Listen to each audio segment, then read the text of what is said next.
పార్టీని ఎక్కడికి తీసుకుపోతున్నావు?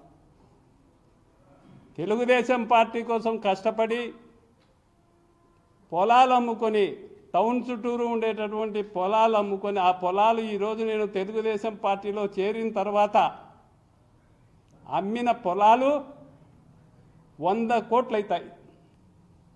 నా తండ్రి సంపాదించినటువంటి ఆస్తి అమ్ముకొని నేను రాజకీయాలు చేసినా కానీ నీ మాదిరి చిల్లర రాజకీయాలు, చిచ్చా రాజకీయాలు, పొద్దున్న లేసి పర్సంటేజీల కోసం ఎగుబాడి ఇవన్నీ చేసేటటువంటి రోత పనులు నేను ఎప్పుడు చేయలేదు. నేను దేహి అని నీ దగ్గర ఏ రోజైనా ఒక రూపాయి నువ్వు 14లో నిలబడినప్పుడు కానీ 19లో మీ భార్య నిలబడినప్పుడు కానీ ఎప్పుడైనా నువ్వు 1 రూపాయి ఇచ్చావా?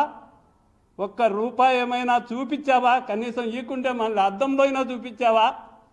నువ్వు నా గురించి నీతిని గురించి నువ్వు చెప్తే నీ కథ నేను చెప్తే ఇంకా ఈ ప్రెస్ అంతా ఇంకా రాత్రి అంతా వినాల్సినటువంటి పరిస్థితి వస్తుంది. శ్రీనివాసరెడ్డి ఈడ పార్టీ నిలబడిందంటే కేవలం ఒక లక్ష్మిరెడ్డి గారి అటువంటి వాళ్ళు కొంతమంది నాయకుల చేత ఇక్కడ తెలుగుదేశం పార్టీ గునాది అదే నిలబడింది. ప్రజలు అలంకాన్పల్లె డివిజన్కు సంబంధించినటువంటి ప్రజలు మా మీద విశ్వాసంతో తెలుగుదేశం పార్టీ మీద అభిమానంతో ఓట్లేసి గెలిపిస్తే పార్టీని మేము నిలబెడితే యాడ్ నుంచో గద్దలాగా వచ్చి మోసం చేసి తన్నుకొని పోయి నువ్వు మా మీద చవాకులు అవాండాలు వేసి ఏందో పార్టీ నాకేముంది? ఈ రోజుకు నేను 30 సంవత్సరాలు రాజకీయాల్లో ఉన్న తెలుగుదేశం పార్టీలో నేను ఏ రోజు పోయి చంద్రబాబు నాయుడు లోకేష్ నాకు ఫలానా పదవి అని ఏం అడగల. నేను 100 రూపాయల సభ్యత్వంతోనే ఉన్నా. వాళ్ళు ఇస్తే తీసుకుంటానా, లేదంటే లేదు. నేను ప్రత్యక్ష ఎన్నికల్లో పోరాడే శక్తి కలిగినటువంటి వ్యక్తిని. నేను లోపాయికారి పనులు చేసుకుంటా. మీ అన్నను ఒక పార్టీలోకి పంపించి, మీ మేనమామ కొడుకుని ఒక పార్టీలోకి పంపించి, ఇంకొకరిని ఇంకో పార్టీలోకి పంచి చిల్లర రాజకీయాలు నేను చేయలేదే. నువ్వు మళ్ళా మాకు వైసీపీ పార్టీని గురించి మాట్లాడి మమ్మల్ని కించపరచాలని చూస్తే నీ నెత్తి మీద నువ్వు మట్టి వేసుకున్నట్టే కానీ అది మాకేం తగలదయ్యా, తగలదు. నువ్వేమి చేయలేవు. నన్ను ఏదేదో చేయాలని చాలామంది తెలుగుదేశంలో నాయకులు చాలా కష్టాలు పడ్డారు.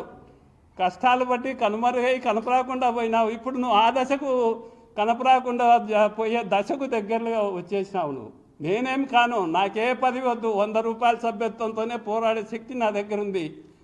నాకు ఈ 100 రూపాయల సభ్యత్వమే 30 ఏళ్ళు పనిచేశా. నువ్వు ఇచ్చే పనికిరాని పదవి కోసం నేను ఎగబడేవాడిని కాదు. ప్రజల సంక్షేమం కోసం మా నాయకుడు కష్టపడేటటువంటి చంద్రబాబు నాయుడు గారి కోసం, మరి ఇప్పుడు భవిష్యత్తులో మాకు వచ్చే నాయకుడు లోకేష్ గారి నాయకత్వం కోసం మేము పోరాడతాం తప్ప మాకు ఆ పదవి ఈ పదవి అని అడుక్కుండే పరిస్థితి మాకు లేదు.